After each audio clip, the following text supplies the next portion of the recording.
prophet kune big ndekupi prophet mna prophecy nemari mna mari chache hey kuti unochinja life ngwa munoona maprofet achitivhairira saka ngatichiendai kune vakachinja mazita tione kuti pasiyana here musiyano webhegi prophet Gweja totanga na prophet Gweja prophet Gweja prophet no Gweja prophet akana kuti gafa prophet raramba Gweja prophet utambira here Zigo pamberi pa Gweja kutambira ka munhu ufana kuzongotambira inenge mari yako Muparinga Evangelist ndakaona vakubudisa madhimoni Evangelist Muparinga. Yeah, that was my first time kutoona vachitobudisa demon and I was surprised. I'm sure even the Bible says there's a time for everything. Kupenga hakuridzirwe bhero membero dzangu dzazove pedo muchandishambadza kunge zigo tichakudanai kumabiko At 28 minutes before 9 o'clock, it is our time right here on Capi Talk 100.4 FM. And that is Heartbeat. Shumba tanga tichitaura panza apa. Mabuda chitaura na Navali. Jackson alikwanisa here kubaya pamusoro pe trouser rako. Why vachitibvisa? I'm just curious. Indakatomboizama ndiri mufana ndakaenda ndakairikidza hembe paitwa maimmunization ekuchikoro aya ndakapfeka shoti trouser ndakanobviswa ese ndakadzokera ndakamaisa pamapendeketi apa ese saka mbudza unoti Jackson aripinde here pajira why vachitibvisisa mbatya ekuti vanotanga vambotora spirit vombopabvisa tsvina to disinfect so that paunobaya pai pasanopindawo nemagerms aya mainfection aya ndozvatinobvisira hapana kana zvinomboshamisa handike kudhara taitoribvisa bhurugwa rosvika kumabvyu mazuva ano nongonorora kakona so but injection munorida here kana tamurida tomboda unonza chata ndivenga injection chii ndakaenda kunobayiwa so shamwari bva ndaomesa kuomesa zvezvo roza kuomesa gadzirisai tsono inotyokera apedza nese zvanza sori nkwasha mushonga wese wabuda maomesa hanzi they want to see kuti vari kubaya chaipo here because vanogona kuzongopoza but vanofanira kunzwa tsitsi pane vamwe vane nyama dzacho vanofanira kubayiwa majekiseni zoitaiwo isusu but unoziva here kuti painjection paipai pane rimwe rokuti rinonzi nderemombe rautanga wabvunzwa kuti madya here pane mufesi akatukwa nemanesi asvika pachipatara paipai muri kunzwa imkwasha munzwa chirwere chemadzimai akazoungana manesi madzimai atadza kunzwisisa kuti akashaudwa dati azidi wakaita musikazi wawega pana pona kuti zazina basa vakamuunganira manesi waenda kunorapwa iweyo fambai iwe Spiderman kurumidza mani iwe Spiderman omwe auzuziya ndozvezvirevei unongochirwara zvazvo kuti unofamba wakabatira mumadziro Spiderman vanombodira rafu manesi mangwana tozombodawo masasemanesi chuma timbomanzwa so we get to hear this tomorrow but in the meantime 25 minutes before 9 is our time. We've got Zigo in the studio as always every Tuesday right here on Capi Talk. We get to talk about a lot of things that are happening in this world to do with religion, beliefs and everything. Zigo, say? Ndribo, Morisemi. Doing good. Yeah, skillful. There's a lot that we see every single day. I'm on a Tuesday, I don't know how to Zigo away. Casting out demons and casting out devils. How do you know that this is a devil or root of his or spirit yakanaka pamunhu? Yeah, inini ndichitaura from USA. Pane time ndakambotraya kuti pastor ka zvakazoramba. Iwewe? Yeah, ndaroparidza. Naona kuchino university kwewe. Vandodza nainzi pastor Ino Zigo word. Okay. But ine ndakasimba kushoko. But kupower kwa andaileka. Saka wangosina power power. Ndandisina calling. Sikandaidzongobata womusoro. Ndangoti mwari zvazvaita ikoko.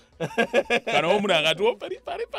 Ndobva ndangoti rinenge rabuda demon. Wangoti out kusvika irase kusvika azonyarara. But vanhu vane mweya chaiyo those who they can actually identify kuti apa pane demon. Even munhu akatochila angakwanisa kutomutanga tione demon yo omunamatira kusvika munhu atoita sei atomanifest. But vazhinji vedu tinongogesera. Like you would ask kuti demon here kana kuti manifestation yemweya mutsvene waitika apa. Munhu anenge asingadozivi. Singapa rudaunzi zvakasiyana pane demon nemweya mutsvene zvosvika zvakasiyana. Zvinoita mweya mutsvene ukasvika pavanhu kazhinji kacho. Mumwe anoita pari. Uchiudza yaka video kama kaomesa pastatus kemunhu anga kuzotamba amapiano. Anoona. saka you wouldn't know kuti is this manifestation or this is actually munhu under the Holy Spirit what saka men of God anenge angogesawo ongoro in the name of Jesus inoshanda kweseka unokwanisa kuti Holy Spirit pinda kana kuti demoni buda kuti achiti out achaziva saka it's really difficult for an ordinary person to tell kuti iri demoni here kana kuti iri arichi Holy Spirit but my men of God hopo anozongogesa ongoti kana riri too aggressive rinenge demoni then kana richingoti advisor Zigo. In terms of demons, like you say, is it the spirit that's a good spirit getting in or not? Mudzimu I demoni. Mudzimu manje, that's quite a complex tingati zvoitika manje ndeizvi zvinonzi nebhaibheri vakafa vanei nechekuita nevapenyu kana tiri kuchristianity hakutorina chinonzi mudzimu kuchristianity kana patisana atofa patisana atoita sei atoenda uri ipapo Zigo chatinoti Holy Ghost chi mweya mutsvene mweya mutsvene ghost chi ghost alright mubible manje Holy Ghost it doesn't necessarily mean chipoko mubible handiti mweya spirit handiti and ghost is used to describe chinhu chimwe chete ska Holy Ghost na Holy Spirit chinhu chimwe chete because isusu ghost kwatiri chipoko but anything chausiri kuona handiti tinenge takuchidescribe as ghost ska Holy Ghost is Holy Spirit hachisi chipoko chitsvene because chipoko chitsvene wewe kana wakafa uri mutsvene kana unenge uri chipoko chitsvene. I'm looking at the definition of ghost. They say that the soul of a dead person, the soul of a dead person thought of as living in an unseen world or as appearing to living people. Chichaga definition of Holy Ghost. Okay, let's look for Holy Ghost. Okay, let's go for the definition of Holy Ghost. Okay, what exactly is the Holy Ghost? They say that in Judaism, the Holy Spirit, otherwise known as the Holy Ghost, is the divine force, quality and influence of God over the universe or his creatures. The Holy Spirit and the Holy Ghost, otherwise known as Holy Spirit, and Holy Spirit, aka Holy Ghost. Holy Ghost. It's totally, it does not have anything to do with Zipoko. It's dating the Mara. One about the Holy Ghost. Okay, so let's come back to the issue of Mudzimu and is it a demon or what? Kana tako Christianity midzimu yacho demoni because vakafa vanene chekuita neupenyu kana tichakutaura according to Bible. That's why mtonati anonzani Sauro mambo ya the first king akatoita mhosva paipa akanomutsa chini mudzimu waSamuel anmona ende wakanyatsorova nemo mukamdzimu wacho waifamba inenge inzi divination but wairova nemo aiwa ndozvo anoita handizvo mazana rova nemo divination anmona saka kuchikristu hakuna mudzimu kuchikristu ngorina Holy Spirit chete ari one iwe kana watofa hapasina but kuchivanhu chedu manje tinenge takushanda nemidzimu saka chimondudza vafundisi vatakazara navo maprofita napapava varosense chima chechavo panyaya dzekuti vaprofiti zvauri kutaura vadonedze vanhu kuita madhimoni vanosense chii pana vanoshandisa Holy Spirit zvipo zvati zvamweya mutsvene kozita vanoshandisa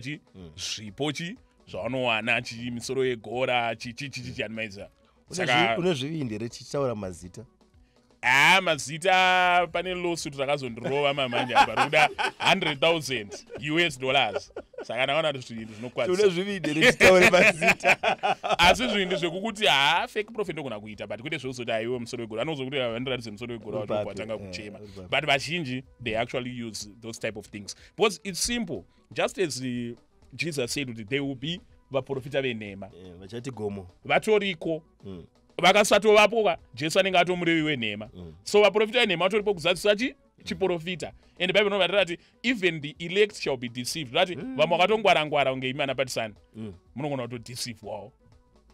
Ndombokubvunza iwe wati when it comes to Christianity mudzimu idemoni takuenda kumasowe ekunonzi mudzimu unoyera mudzimu chii pawaroti mudzimu unoyera watongoti Holy Ghost tiri kuti mudzimu chii mudzimu it's a medium katotara about spirit mediums kuchivanhu chedu mudzimu tukutaura akafaka then iye ndiwatiri kuti akutumira panyika yemweya nenyika yevanhu ari pakati, that's the medium. But kumapostori kana vakutaura mudzimu unoyera vanenge vada kungoedza kusanangura Holy Ghost, because a medium, it's a medium, a holy medium, and medium iri vakutaura mweya mutsvene kumapostori. Not talking with how true is it or how false it is, but that is what they are trying to describe. Ndio vari kuti mudzimu inoita se inoyera, ndio yatiri kuti futi Holy Ghost. Andi muri kuona, ndio yatiri kuti futi chi Holy Spirit. Saka mapostori havasi kureva midzimu like midzimu yedu yechivanhu, vari kutotaura chi mweya mutsvene. There are issues to do with a lot of things that we hear. Kuti kana we expect. These are the expectations of us as humans. Kuti kana munhu ava mukuru wechurch should not be seen mune zvinhu zvokurwisana. But more often than not, tiri kutoona maprofita ndo vari kutorwisana, vari kutobuda pamasocial media vachitonetsana ivo vachitopromisana kuti ndinge kupedzera. Iwo Zigo wakatoita comparisons last week emaprofita emukuru wechechi muparidzi nemukuru wezvomweya. How then are we going to respect them when they go out there in the public and they are fighting? Asi vanotiparidzira vachiti kurwa kwakashata usarwa idananai sevanhu. Hanzi with their fruits you shall know them. Ndo examine anchikupe kuti ndine muprofita akatondorwa nelawsuit. But Bible rinotaura iro kuti kana manetsana vatendi, manetsana pachezvenyu, musaendesane kumatare. Iye first thing handiti anondiendesa chi kumatare.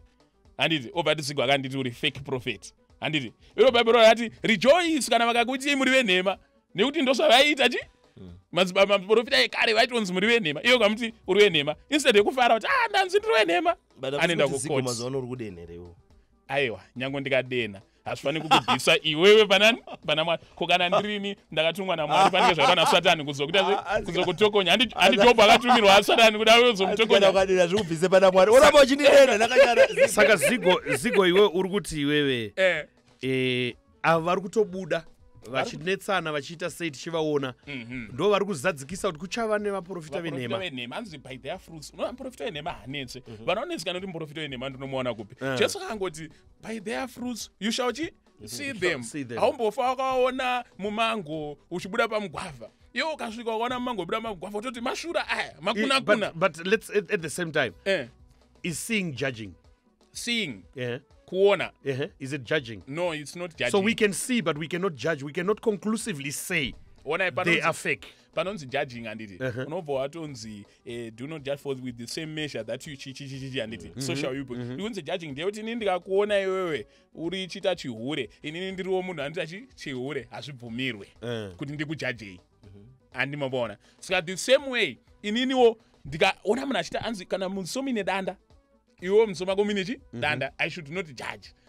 But Bible rinozokudza discern all spirits, test all spirits, prove all spirits. Right? Unofana kutora handiti mweya wemunhu wobva wautarisa, mweya wemunhu wobva waona kuti awu ndewefake uyu ndewechokwadi, zvinobvumirwa izvo, hazvirambidzwe. Saka kutaura kuti but ndinozoziva sei kuti this is fake, this is true.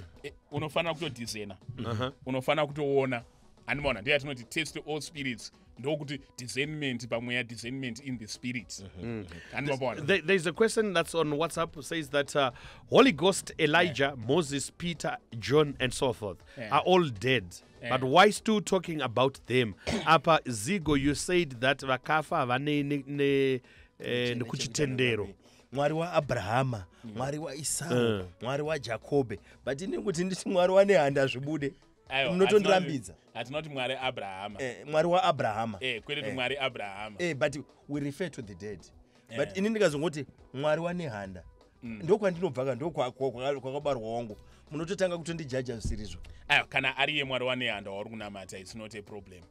But kana ari Mwari wa Abrahama, kuti I knew this God handiti ndiye akasangana naAbrahama pakati. Handisi kuti Abrahama uya upinde muequation.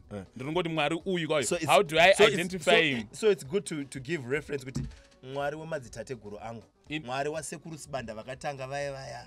Ndinotonzida kuita zvemashavi. Kana ari ye Mwari waruta sei wauri kunamata. Anoona kuti kune vanoti Mwari wababa Guti, because they knew Mwari iye through one Baba Guti. Izvo Baba Guti vafa handiti. The effect is just the same. Saka kana wakati nini ndakaziva Mwari through midzimu wangu. Kuti Mwari wa wasekuru Kagovi, Mwari wambuya neanda.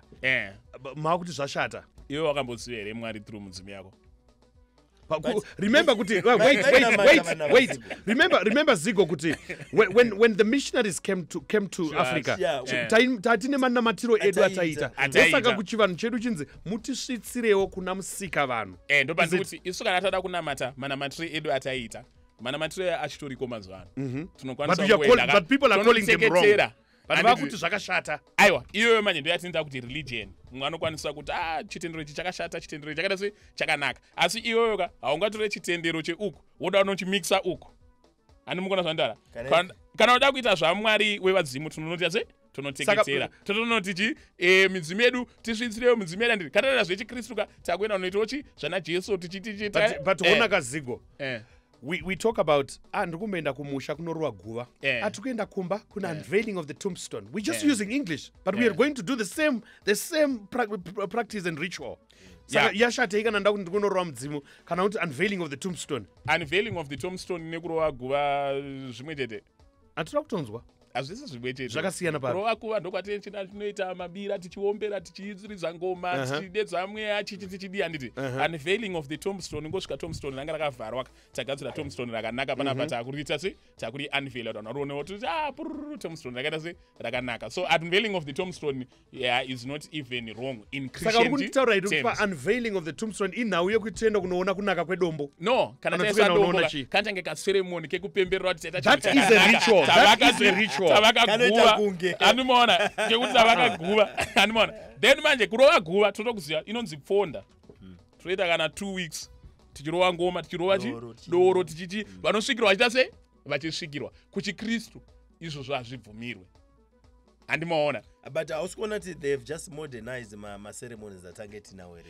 No problem unozandiyani they've shortened them and modernized problem ka hachisi chikristu oro chivanhu problem tisu tunoda kuita wenya kwese. Andimapona ndinofanira kungosarudza kuti inini ndoda kuita kurova makuva, ndoda kuita zvechivanhu, ndoda kuita zvemudzimu, kana kuti ndoda kuita zvechikristu, ndoda kuita zvechechi, ndoda kuita chi. You should not mix the two. But unveiling of the tombstone basa racho nderei? Unveiling of the tombstone chibonyatsaitika ipapo. Unveiling of the tombstone. Maenda unovakaguva mapedza varovakaka moa mapemberero kuti avakachiguva zvangofanana nekuti kavakaimba unveiling of the house, unveiling of the stone ratinoisa pachechi, unveiling of chichichichi. So is it a ritual? It's not a ritual. Okay, hold on there. I've got a definition here. It says, what is the spiritual meaning of the unveiling of a tombstone? In this ritual process, relatives and friends of the deceased gather to remember his or her time on earth, culminating in the unveiling of the tombstone. Yes. The timing of this rite has often corresponded to the ceremony designed to transform the spirit of the deceased into an ancestral spirit. It's a ritual. No, but in this ritual this ritual process process ritual process because mubvunziro waita dictionary anditi what is the spiritual meaning of the unveiling of the of the tombstone. That what abvunza that vapindure kuti chi spiritual meaning. Andimona but isusu kungovakaguva tikavakaguva apa ndo pane rinda remunhu wedu akafa, ndo pane rinda ramai vedu kana sekuru vedu. Hatisoda kuti paparadzwe nemvura, hatisoda kuti mombe dzemvura dzichitsika toita sei ngativakei tombstone. Tapedza vaka tombstone tichazoya kuzoita sei kuzopembera kuti avaka tombstone panapa taita chinhu chakanaka taitira vabereki vedu chinhu chakaita sei chakanaka. Hazvina spiritual connotation imboripo ipapa. What do you mean kana uchiti hapana spiritual when you are coming to build guva remunhu akafa?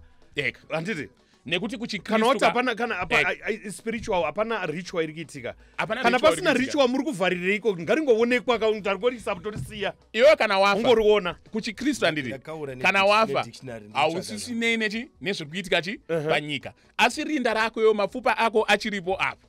Ndosaka tiri kuita sei tiri kukuviga takuviga toda kuti rinda riri parare because ndo pakafa munhu wedu inoti tinokopa treat with dignity. So recently Zigo, I saw J Israel. Anonzi J Israel. He was preaching ari mukati mechechi. I have the same one really. Achitaura achiti Bible takaitiswa nevarungu. Alright. Taifanira kuti tinamata chivanhu chedu through chivanhu chedu. Because isusu tinonzi tinamate Monday to Sunday. Varungu vari kuma-industry vachiita mari. That was J. We saw the video. I would say last week.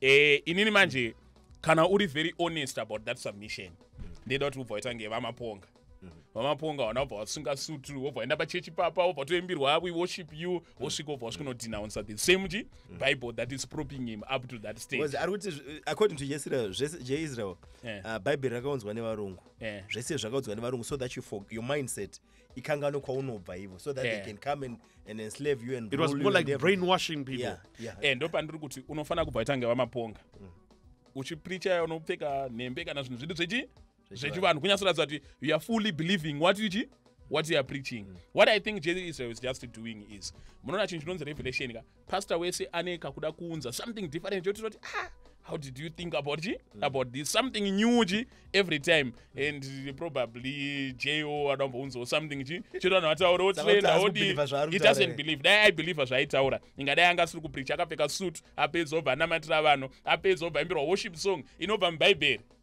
aifanira kutoti mwoyo yavo yakaoma zviri nani tiende kure achiombera ndokuti abelieve zviro ata se zvaari kutaura. So there's someone who's saying that Musikavano, the creator of mankind, the God of Genesis, the same God of Muslims, of Judaism, they are all called Abrahamic religions emanating from Genesis. The differences are the roots to the same. We are good describe akazve Middle East. Angopa mufananidzo kuti Musikavano is the creator of mankind. It's the same God watiri kutaura ari kutaurwa futi nema-Muslims nema-Judaism, but it's just the different way of getting there. Ndo patiri kuti munhu anenge achidescribe religion in its essence, but ukaenda kumukristu kanomuti ndiye mwari mumwe chete anokurambira. Anokurambira zvacho anoona ukaenda kumukristu anokurambira ukaenda kumuslim anokurambira ukaenda kuchi vanoti no mwari wedu ndiye mwari uyu anoona saka munhu anenge akustadha manje religion ndiye anozongoti munhu mumwe chete angoti. What's your take on the current prophets, men of God that we have? What's your take on the issue yokuti vanoenda here kumusha kudzidza ravo vachinorova makuva? Andisona mbona hangu vanenge vachienda unorova makuva asi pamwe pacho unombonzwa tichizviona pamasocial media vachitaura ari pamberi pechechi dzokera kumusha unovakira guva rababa wako ndoriri kukutadzisa kuti zvinhu zvibudirire. Kutadza kubudirira kazhinji zvinhu nezvangooma zvinenge chiramba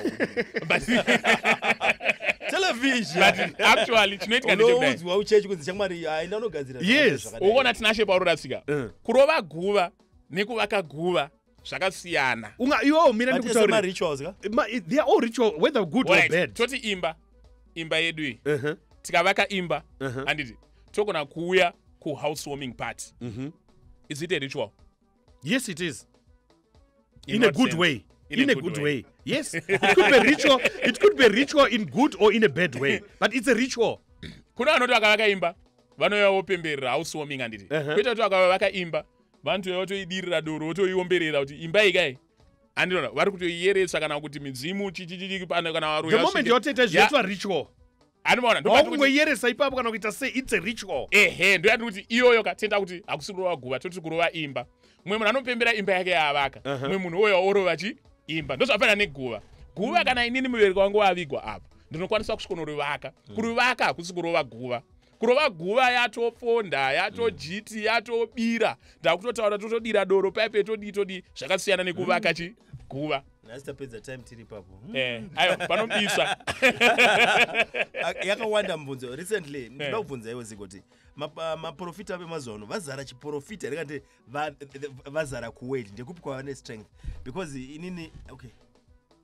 Alright, zvaitika ndezvekudai mwari achipa vanhu magifts akavapa magifts 5 handiti akatopa maministry yakada sei akasiyana kuti mamwe maevangelist mamwe mapastor mamwe maapostol mamwe maprophets but vanhu vakuda manje kune bhegi rakati wandei even nyangori pastor otozvichinjawo zita rako ngoti prophet kune bhegi ndekupi kuprophet mna prophet nemari mna mari chaiyo kuti unochinja life ngwa munoona maprofeti achitivhairira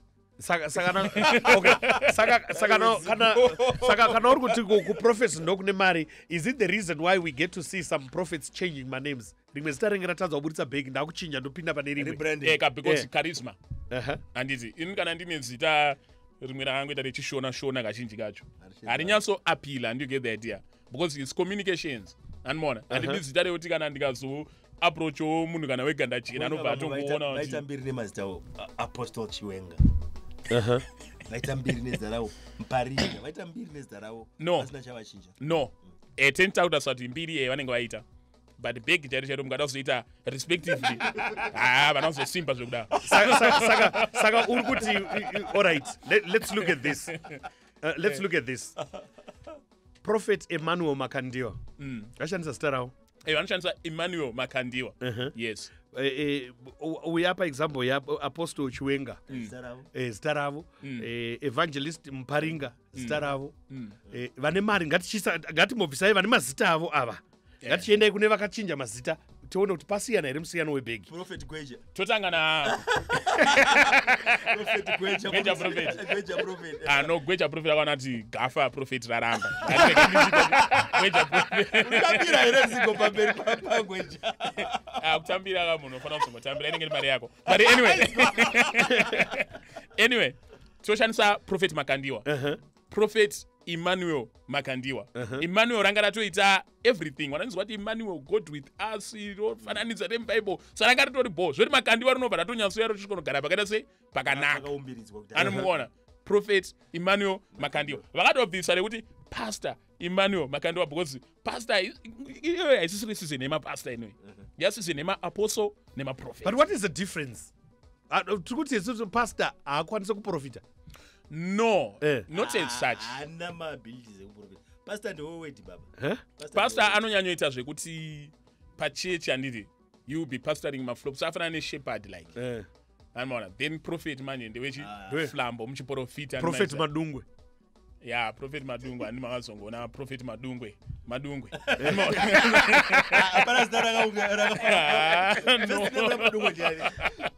Yeah. I see talent. Talent. But talent is okay. Yeah, talent. Zangofana Apostle talent Chiwenga. What to choose Apostle. Muparinga Evangelist. Ndakaona vakubudisa mademon Evangelist Muparinga. Yeah, that was my first time to announce to budisa demon. And I was surprised. I'm sure even the Bible says there's a time for everything. Yeah, not as such. Is this the time? But Munona was what? There's a time for everything. You said Ivo was what? Let's go quickly. Time is running out now, Zigo. He was surprised there. Angazuri sure. Boss kana uri sure ka. Unotanga ngobudisa madimo. Mai muona zvina mapastor mazwana. Kudhara taidedzwa kuti yakumberi ndi kunamatira. Boss mapastor aizvitemba. Kwanda na pastor mapfumo yatoti kuti uchikosvika kwakubata so watobuda demon kana kudona kuti. Ba mapastor mazwana akukwata. Sika vanoti ndiri ikoko uri ikoko bata bari kurwadza. Ona mati uri ikoko. Wozonzi apora chiuya kumberi. Wozonzi apora chiuya. Sika vanopora. All right, Zigo, let's end it here because time is up now. But thank you so much for this. We'll get to do this again next week on Tuesday. Panatane birthday yaketi national ndiendo kwenda kangana. Today. Felix Magaisa. Felix Magaisa, yes. Na Abisha Mbaiwa, happy birthday, Nanfoot. Ambrose Ukambu's happy birthday. Wish you many more years to come. Zigo, thank you so much for the time. We appreciate it. We discuss more next week. Thank you. Anzi zita na Zigo rino zarinoita oba kudonza omari. Kanenda donzi Zigo kana kachinja ziwana ikofea nana. Yeah, Zigo. We are up to the task, giving you the best in Upenga hakuridzirwe bhero membero dzangu dzazove pedo muchandishambadza kunge Zigo tichakudanai kumabiko